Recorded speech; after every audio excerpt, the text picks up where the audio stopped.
Hi everyone, this is FAQ on Q4T. Today's question asks, does Islam encourage men to marry 4 wives? Every human goes through a specific phase in life.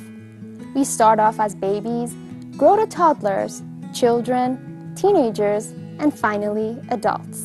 When we hit that specific age in our life, most hope to have our education behind us, have found a job, and look to get settled. That is when we try and find the right person, Mr. or Mrs. Right, our true love, our one and only. We wish to throw a big party, celebrate the uniting of 2 people in holy matrimony, and swear to be loyal to that one person. This is called monogamy, 2 people in one exclusive relationship. But have you heard of one man marrying more than 1 wife? Probably. You have probably heard of some men having up to 4 or even more wives. Perhaps ridiculous in this time and age, you may think, but you've actually heard that Islam allows it? That's unacceptable, right? Well, yes and no.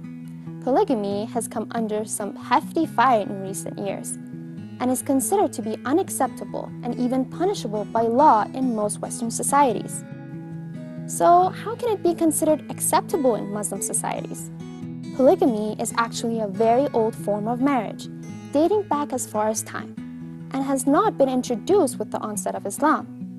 Research into this subject will show you that even Judaism and Christianity have mentions of this practice in their holy books. In that way, common prophets between the 3 world religions such as Solomon, David, and Abraham are all accepted to have had more than 1 wife. In fact, it was Islam that actually restricted and regulated polygamous marriage for the first time in history. Before Islam, there was no limit on how many wives a man could have, and most wives were treated unfairly. Islam established, most importantly, that polygamy was not for every man. In relation to polygamy, the Quran states, "Then marry women of your choice, 2 or 3 or 4, but if you fear that you may not treat them fairly, then marry only 1." This was not an obligated rule, but a permissible act in special circumstances. For example, in times of war, when women needed protection, or they were widowed or divorced and had nowhere else to go. You have to think that this ruling came at a time when there were no shelters for women, and living on their own would have been very dangerous or even impossible. But Islam restricted and regulated polygamy strongly and limited the number of wives a man could have to 4. Islam also stated that all 4 wives must be treated fairly. If the man was not able to uphold this rule, then he was not allowed to marry more than 1. So let's imagine this for a second. The man in Islam is responsible for the financial security of his wife. This is why he must be able to provide fair and just livelihood to each wife if he wishes to have more than 1. He must be able to provide similar houses, spend the equitable amount of money on each wife, and spend the equal amount of time with each wife.